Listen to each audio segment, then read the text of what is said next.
Some of you I recognize, I can see familiar faces, grayer hair. I look at you and I can see that time has moved on. Of course, you can look at Jill and I and see that we haven't changed a bit since we've left. So it's exciting to be able to come back to a church that has meant quite a bit to us over the years. I'm excited about sharing with you today. So, a little nervous, got to admit that, but at the same time excited about what God has given me to share. And I have to start by saying I don't believe that I'm a preacher. I'm not a pastor. I'm not a preacher. So I'm not actually going to give you a sermon today.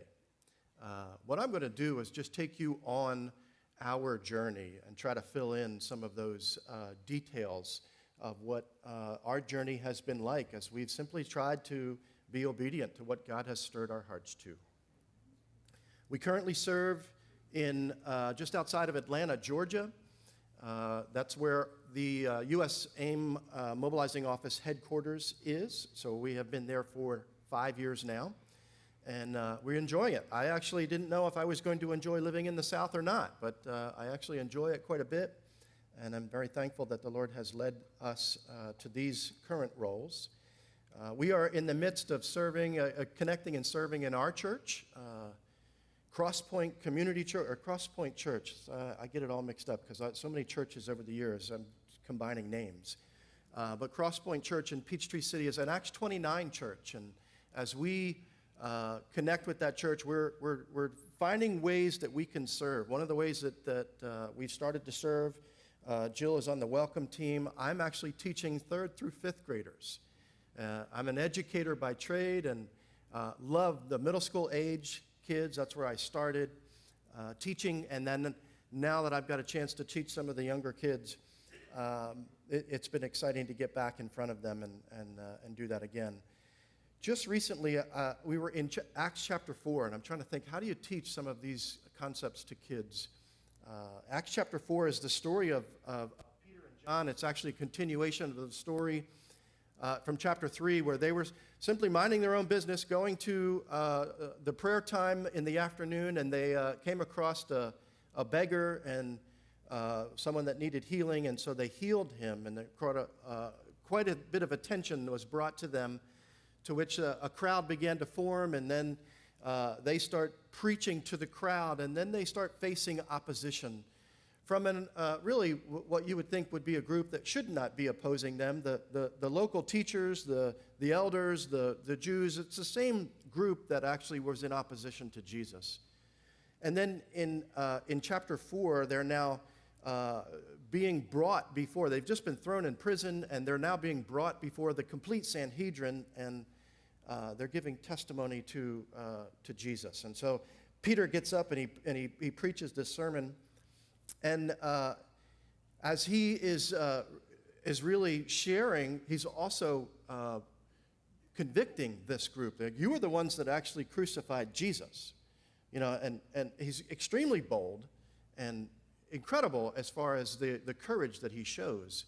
And it was actually marked by those that were opposing him. They're like, wait a minute, these guys are just fishermen. They're not educators. They're not educated. They're not a part of the normal teaching crew. But it says in chapter 4 that they took note that these men had been with Jesus. And that's significant. And we could spend a lot of time today kind of looking at that and what does that mean. I love to think about that, but that's not where I want to center my thoughts today. A little bit further down, after they had dismissed them from their group, they had a discussion, and they decided, what are we going to do with these guys? And they come to the conclusion that they're going to just simply tell them, let's give them a warning. Now, you can go, and they're going to flog them, but then they're also going to say, don't preach, in this name ever again. As long as you do that, you'll be fine. And Peter makes a very interesting statement. Peter says in verse 19, but Peter and John both replied, judge for yourselves whether it is right in God's sight to obey you rather than God.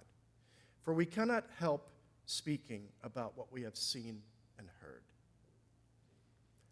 That little phrase, where we cannot help speaking about what we have seen and heard, is really all I wish to do with you today. This is, to me, the simplicity of the Great Commission. We don't have to have this, great understanding of missions and of the scriptures and all of this. All we have to do is simply give testimony to the things that we have personally seen and heard and have experience with.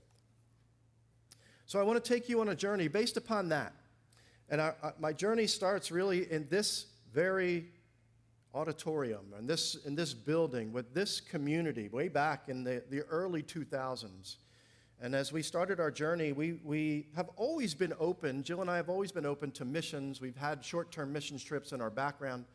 And we always have said one day that we would be a part of missions. And finally, the Lord started to stir us a bit. We began to feel some stirrings about, what is happening? Is the Lord calling us to something different? And of course, the Lord, in his unique way, brought about people into our lives that really had a clear understanding of what we should be doing with our lives. And so they felt very free to tell us what they thought we should be doing with our lives. People like Ken and Linda Wiley or Ernie and Ann Fry, people that some of you know, and many of you may still know. In 2005, this church took a short-term trip to Nairobi, and we were going to do a service trip, basically, to build a roof on a building in one of our ministry places. And so several of us went in 2005, but that was really the event that sealed the deal for us. Of course, Ken and Linda, being a builder, Ken was a part of that trip, and as soon as they found out we were interested in joining that trip, they made sure we took a trip to RVA, because that's what they had been saying, that you guys should be at RVA. You guys should be at Rift Valley Academy, which is Africa Inland Missions missionary boarding school. Ken and Linda, I think, had sent their children there. Ernie and Ann actually had served there for a couple of years, so they had great connections. And so after we spent a day at RVA, we came back thinking, yeah, we could actually see ourselves serving there. And then we had the conversation, all right, what do we do? How do we take next steps? Our next steps were to join whatever organization staffed RVA, and that was Africa Inland Mission, and that was our introduction to the mission. In 2007, we actually departed, and we were at RVA for 9 years. In that journey, we did a number of different things. We started off as middle school boys' dorm parents, started off teaching in classes. I was teaching Bible. Jill was teaching cooking and art, and our roles expanded and contracted throughout the years. We continued to be dorm parents for about 4 years.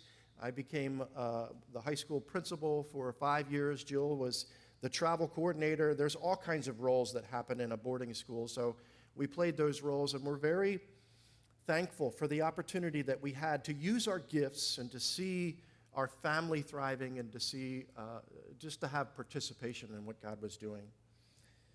It was about 2013, the Lord began to stir our hearts to consider something else. It's not that we were unhappy with RVA or that we weren't being fruitful or anything like that, but God stirred our hearts through a letter by our international director, and he began to talk about the need for missionaries in Namibia, because there were unreached people groups that were still available there. So we, unbeknownst to each other, we read this letter, and both of us felt God's Spirit stir within us. And it took us about a week to kind of get on the same page. You're like, did you read that letter? Yeah, I read that letter. Did you read it? How did you feel? And then we actually came to the conclusion at that point that the Lord may be saying something to us, and we need to pay attention.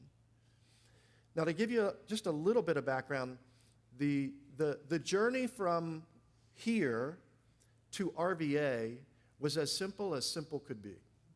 We started down a road, and it was a straight path. Doors opened wide. We had no issues going whatsoever. Support raising, all of that came very easy for us. And we were at RVA within, less than 2 years after we had applied. What we were about to embark on was a completely different journey. And I credit the Lord for this. He knows exactly what we need, because that first journey, as I began, I can't speak completely for Jill, but I have to say there were fears, there were concerns. I wasn't sure if this is exactly what we should be doing, or if this is exactly the best thing that we could be doing as a family. And yet God knew that I needed reassurance again and again and again, and he made that first journey very simple, very easy for us. By this time, 4 or 5 years later into our journey, we had grown in our faith. We understood a little bit more what it means to walk with Jesus and what it means to walk by faith. And so this journey God was taking us on was a little bit different. So as we began to be obedient and look into what would that journey be, we started to say, all right, maybe we are going to go to an unreached people group in Namibia. So we contacted our leadership, and we had a conversation with a leader, and immediately we said, this is what we're thinking. He was like, would this be possible? And he's like, no, that's not going to be possible. I'm like, well, okay, how do you know that so quickly? So we've been having trouble getting visas to go to Namibia. But we've been praying for the last 2 years for people with your skill set to come to Southern Region office in Johannesburg, South Africa, and serve there. Would you consider doing that? Well, that was something that I hadn't considered, but we said, all right, Lord, you've got us on a journey. This is where the next step led. Let's pursue that. And so the long and the short of that journey was that it took us about 6 months. We went down to South Africa. We visited the office. We tried to understand more of what our roles would be. We asked our leadership at RVA, would it be okay if we considered something else? Would they release us? And at the end, it was a yes, so let's get going. So at the summer of 2016, we applied for a visa to move to Johannesburg, South Africa, and that was really the last sane thing that we did. After that, it was a journey where we went through 3 visa denials and 3 different trips to South Africa. And at the end of a year of trying to determine, Lord, what are you saying in this journey? We ended up right back in Nairobi, still serving in Southern Region office, but we're now serving in downtown Nairobi. I got to say, I probably would never have volunteered to serve in the middle of a city, especially one like Nairobi, without God leading on this kind of windy journey. And yet, even after that, after all of that was said and done, I found myself actually starting to enjoy living in Nairobi. It was an adventure. Living in a city is an adventure, but it was an adventure for different reasons.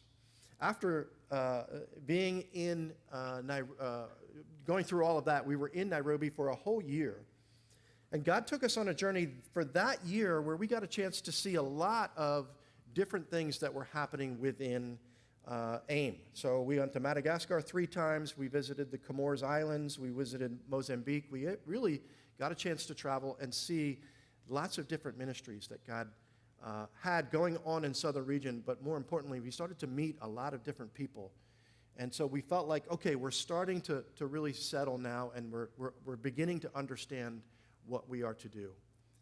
At the end of 2018, I shouldn't say at the end of it, but at the end of the school year 2018, our youngest graduated, and we came back to the States to help put him in university. And then another twist came in our journey in which our leadership came to us. The leadership in the U.S. office came to us and say, would you consider taking roles in the home office in Atlanta, Georgia? And you can't say no right away, even though everything in my body screamed like, no, I don't want to do that. I want to be in Africa. It doesn't make any sense to consider another change. I'm just getting effective in the role that we've just started. And yet, we said, okay, Lord, we're going to pray about this. Now, by now, God has taught us how to pray through these things.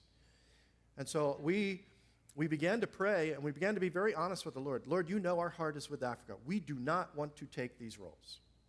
We don't wish to serve in Georgia. We'd rather be continuing. But if this is of you, you're going to have to make it very clear. So we started to pray 2 specific words. We said, Lord, if this is strategic, okay, that would be one. And we would like to be very fruitful in what we are doing. So if this is strategic and fruitful, would you make it very clear that we are to take these roles? And I could spend the rest of our time together. I've already taken too much time to tell you this story, but I could spend the rest of our time telling you how the Lord actually repeated those very words back to us to make us understand, yes, this is what I'm leading you to. It is time to go to Georgia. That's an incredible journey. To be able to be obedient to the stirrings of the Lord, to actually feel him stir your heart, to hear him speak to you in very specific ways.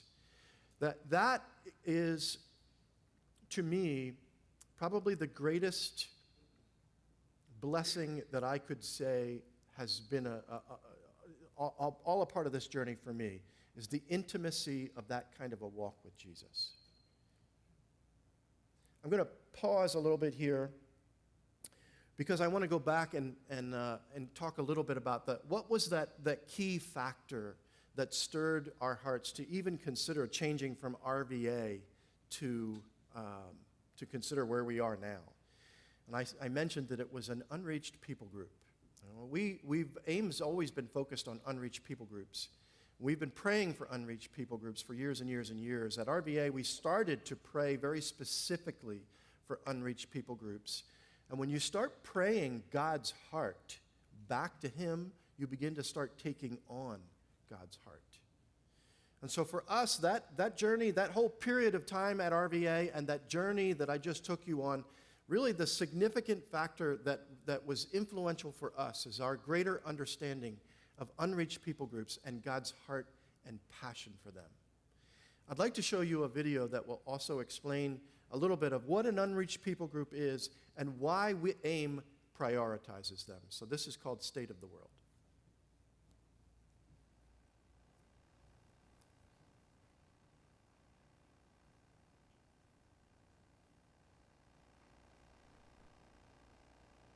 Should be sound, yeah.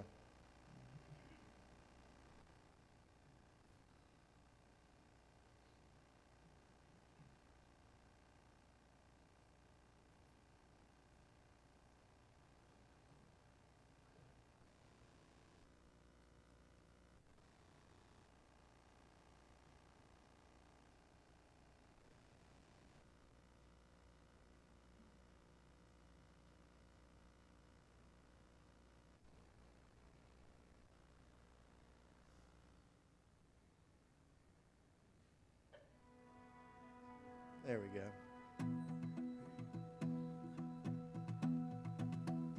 Jesus told us 2,000 years ago that our mission is to go and make disciples of all nations. He also promised us that only after we accomplish that task will we receive the blessing of his return. So, how are we doing accomplishing our mission? To answer that, let's classify the 7 billion people on the earth today into 3 groups. Let's start with the Christians. About 33% of the world's population would identify itself as Christian. We call this segment of the population World C. C for Christian. It's important to remember that not all of the people that fall into World C are true believers in Christ. They merely identify themselves as Christian because of nominal belief in Jesus, or because they live in a country where everyone is considered Christian, so they would do the same. Next, there's the 38% of the world that has access to the gospel but has chosen not to follow Jesus. They have Bibles in their language, churches nearby, friends or co-workers who are potentially Christians, or access to other Christian resources in their language. These people have access to the good news, but just haven't acted on it yet. This segment of the population is called World B. That leaves us with 29% of the world, just over 1 out of every 4 people on this planet who not only have never heard of Jesus, they have no chance of hearing the good news of Jesus Christ. They have no access to the gospel, no Bibles, no churches, no believers nearby, no chance to learn about Jesus. We call that 29% World A. Now on to missionaries. Only 1 out of every 1,800 Christians in World C decides to serve as a cross-cultural missionary. So, we can pull 400,000 missionaries out of that World C population. That's our total cross-cultural missionary force worldwide. Did you know that 72% of all our missionaries are going to World C? That's right. The vast majority of the missionaries being sent out are going to the people of the world that have Bibles and established churches. 25% of the missionaries are sent to World B, where there is already some access to the church and to the Bible. That leaves only 3% of the total missionary force to handle all of World A, the section of the population without any chance of hearing about Jesus. 29% of the world has no way to hear the gospel, but we're sending only a tiny portion of our Christian workers to them. What about finances? Annually, all those Christians in World C earn a total of $42 trillion. And together, they give about $700 billion to Christian causes each year. That includes everything: Christian nonprofits, churches, youth programs, missions, etc. Can you do the math? Less than 2% of Christian income is being given to Christ's causes. Out of that $700 billion given to all Christian causes, only $45 billion is given to missions specifically. That's a little over 6%. In fact, there is more money reported embezzled from the church each year than is given to missions. Remember those 400,000 missionaries? We have $45 billion to support them and their cross-cultural work, but how exactly is it allocated? Well, $39 billion goes to World C every year. Yep, 87% of that missions money is being spent in areas of the world that have Bibles and churches available. $5.4 billion, or 12%, goes to World B each year, those that have access to the gospel message but have rejected it. That leaves only $450 million, or 1% of all missions money going to World A, the least reached people of the world. To put that into perspective, annually Americans spend more money on Halloween costumes for their pets than gets sent to World A. To summarize, only 3% of our missionary force, armed with only 1% of missions giving, is going out to reach the 2 billion people who don't have access to the gospel. 2 billion people are still waiting for the good news of Jesus Christ. So here's a question for you. What are you going to do to change that?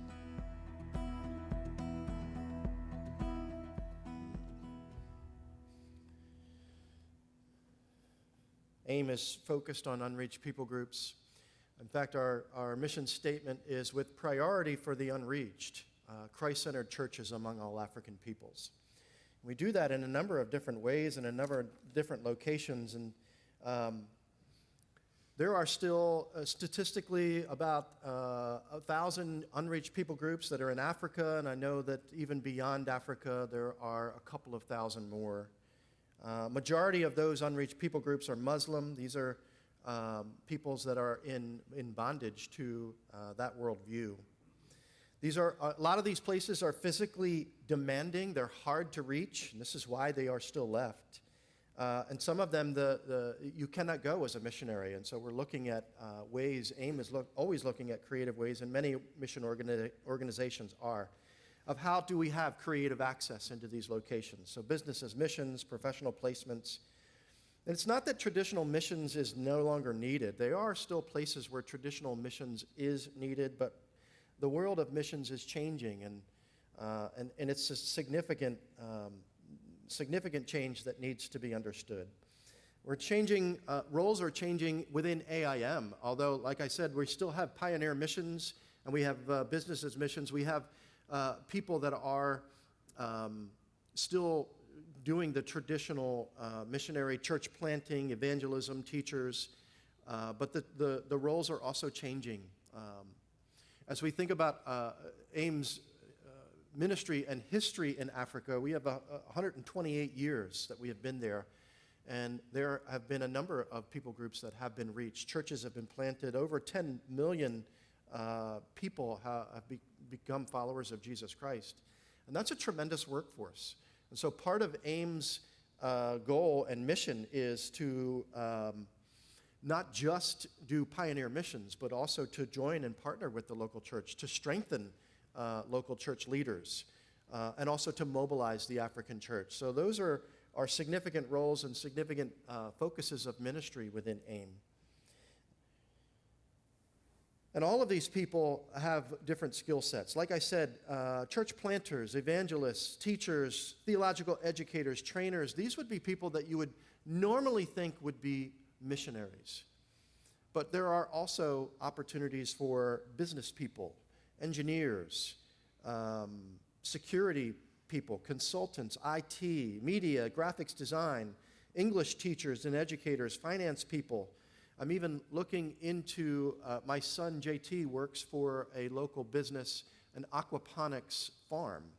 And I've actually spent time at that farm and said, I think this actually could be a business model that could be used missionally.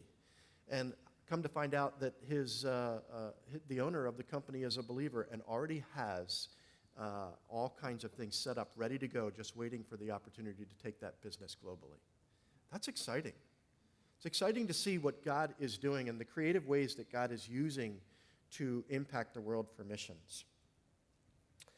Part of our roles now that we are in Georgia, my wife is the member care director and my official title is the candidate director. And both of us are geared towards service towards our missionary force. Jill's work is to take our members and to really help them. Of course, there's the HR part of it, the business part of it, the employment, but also the pastoral and member care part of all of that needs to sustain people and to keep them healthy and fruitful on the field. My role is to guide my team as we mobilize, vet, and train new workers for cross-cultural ministry. And a lot of that is focused towards helping them understand the Muslim culture. Since so many of our unreached people groups are Muslim, that is a big part of what we do. I want to show you another video right now that we use in our training, but it also casts vision for the significance of what we do. So this is called Walking in Shadow.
When I put on my sandals, I must first put on the right foot.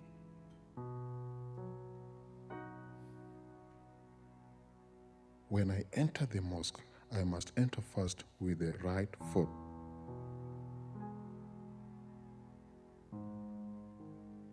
When washing before prayer, I must wash my right hand, then left hand. Then the feet, starting with the right foot.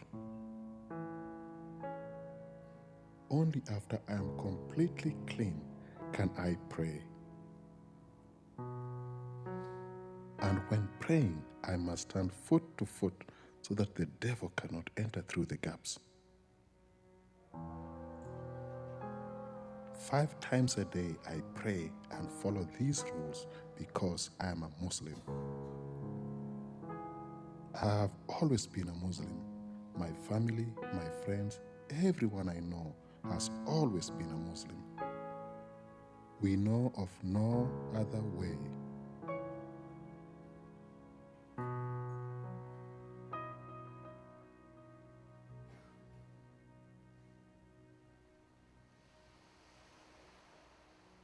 I live beside the ocean. I am a fisherman. I rise early every morning with a call to prayer and go out on my boat. I love the ocean. It brings me peace and it helps provide for my wives and my children. I return to sell my catch at the market. I bargain for the best price, but there's no bargaining with fate when I catch nothing that day. If Allah wills that I catch nothing, then who am I to question His judgment? And yet, there are even more important questions that I'm not supposed to ask.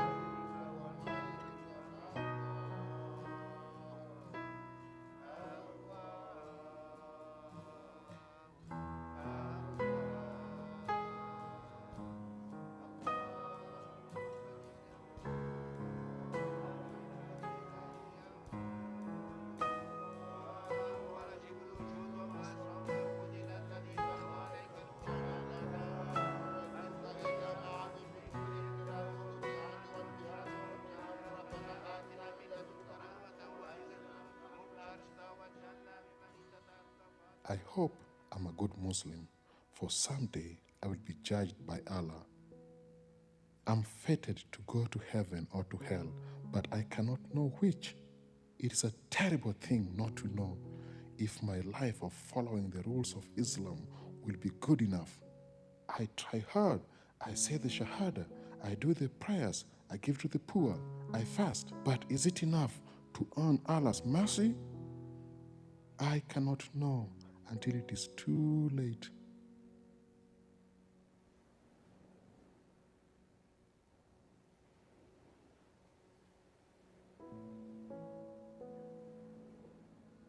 I used to feel peace as I watched the sunset. But now, at the end of the day, as the shadows grow, so does my uncertainty.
I've shared that we're now in Peachtree City, Georgia.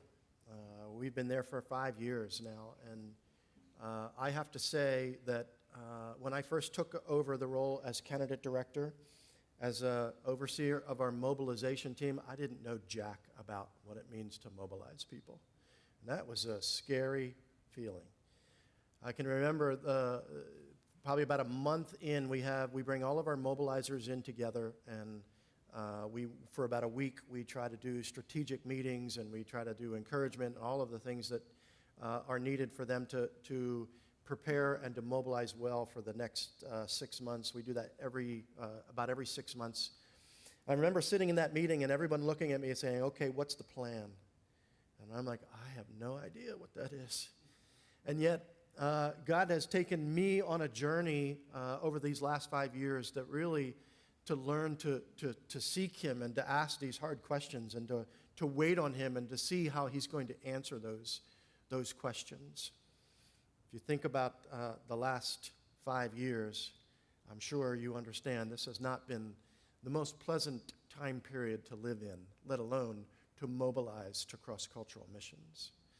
I started in March of 2019. I decided that I was going to take the first year or so to observe and learn and really kind of see what is the current state of things and then start to make changes. And so the beginning of March 2020, we had our first event where I started to make some changes and to mobilize in a new and different way. And then a week later, the whole world shut down. And that has been my experience in this role really for the last 5 years. To begin and to learn and to start down a direction and then to see obstacles and difficulties have risen up. COVID was a big part of it. I will say even in 2023, coming out of COVID, we have 3 big events where we bring potential new workers in. We call it Engage AIM. And we do it in March, we do it in July, and we do it in November. And all 3 of those events, at one point or another prior to that event, I had to consider canceling it because of lack of enough numbers for people to come. It has been a real struggle. And I'm asking the Lord, I'm saying, Lord, why is it so hard? How do we get past this? Lord, how do we begin to cast vision? How do we stir people to the Great Commission? And as a group, as an office, we began to pray, and we're praying. We have what we call breakthrough prayers. We had one for 2023, and we have a new one for 2024. I want to share with you what particularly we are praying for, and it includes you guys as well. So just to read through the prayer, Father, how we thank you for your promise to be with us to the end of the age. Please pour out your Spirit on the churches in America for a revival and fresh awakening. Break down every barrier that keeps unreached people groups in blindness and bondage, and the false arguments that prevent churches and missionary candidates and Jesus followers in our country from fulfilling his great commission. Empower us at AIM to be bold support to the churches who are responding to your call.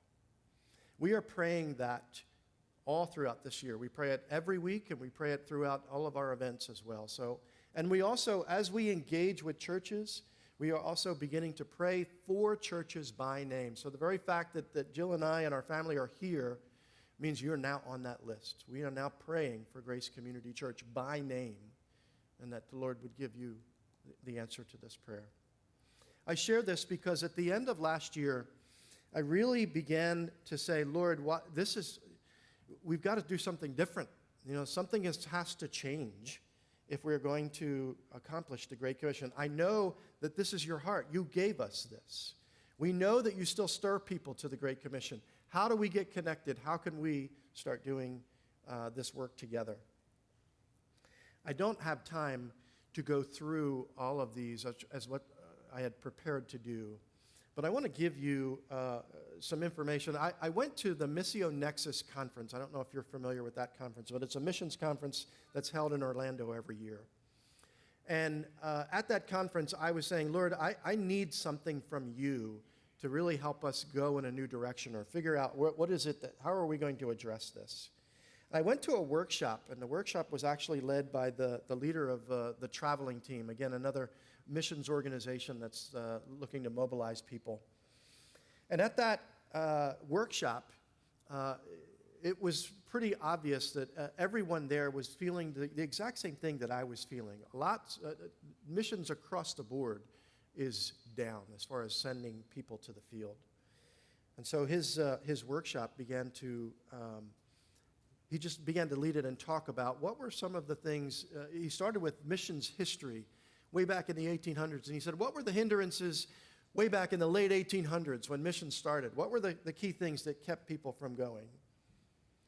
And then he actually related that to today, and I'm not sure that they're much different today than they were in the late 1800s. I will say this. I'm going to share these 5, and then we'll close.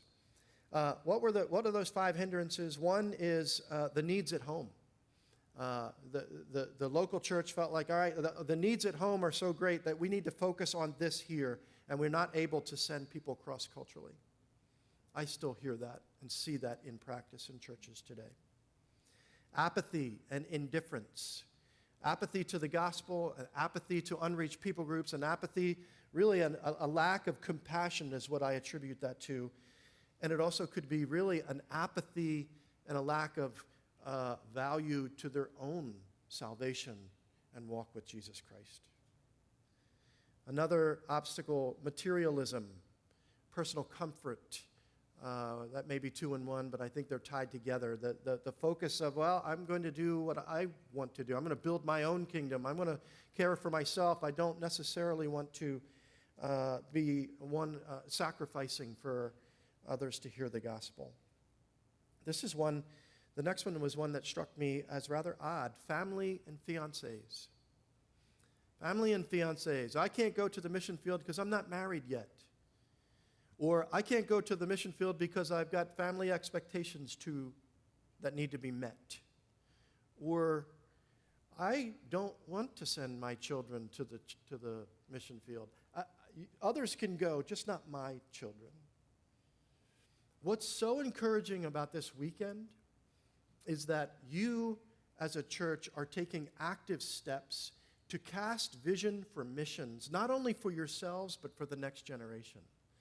And if I look at one of the key things as why is missions down across the board, I think it's because we've lost that vision of missions being a career option. And the last thing that I will say is that it's a lack of calling. There are some that will say, I can't go because I don't feel called by the Lord. I don't feel called or to a particular unreached people group. I'm not sure that I have skills that can be used in mission. I don't know if I have a place in missions. And what's exciting about these posters up here, the call that God has, we know the Great Commission says to go and make disciples among all nations, or among all men, baptizing them and baptizing them in the name of the Father and the Son and the Holy Spirit. I get that, I get nervous and I forget all that stuff. It's that little part at the end that I think sometimes we lose. And that is, and lo, I am with you always. The Great Commission is a command to go, but it's also a command to come with me. And my experience in this journey has been that God has said, all right, I'm stirring you, and I, as much as I'd love to think that it's about what I could bring to his kingdom and to this work, what it really is a deeper, more intimate walk with him. And so this last video that I want to show you, first again, now I forget the name of it. What is it? Extraordinary Call. Thank you.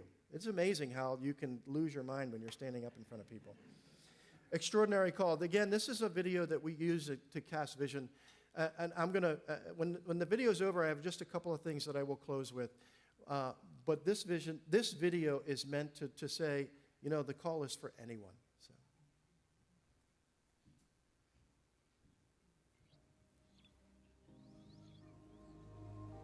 Welcome to A Road Less Traveled, where men and women captivated by Christ's love brave a journey that begins with a whisper, "Who will go for us?" Maybe you felt that whisper, but what next? There's a lot to consider.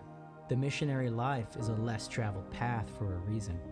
It's challenging and humbling work, but Jesus' call remains to join him in his mission to seek and save the lost, to step out in obedience into the unknown, into the unexpected.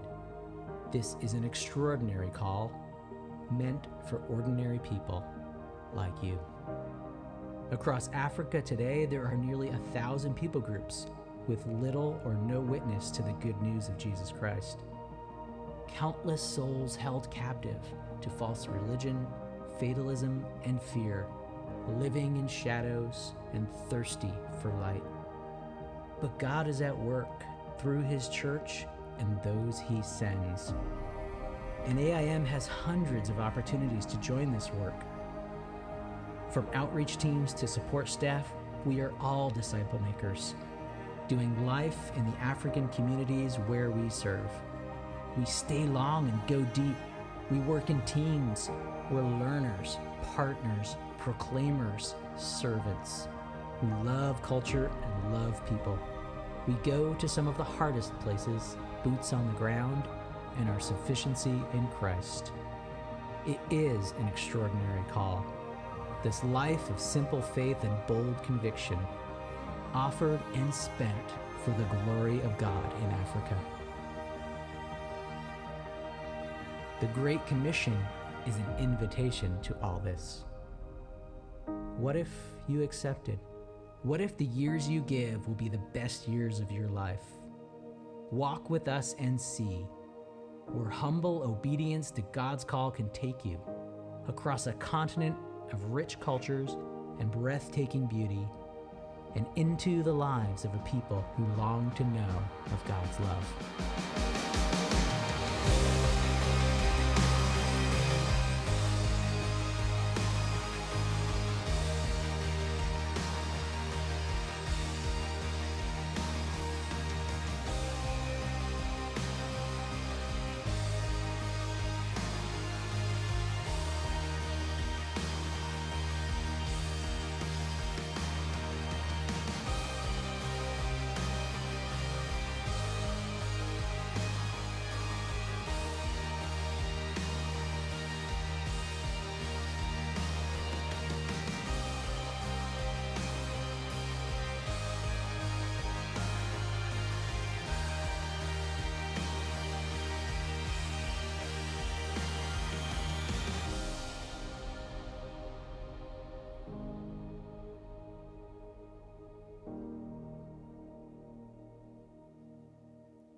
One thing I have learned as a mobilizer is that you never just leave it at that, but now you say, all right, what is your next step?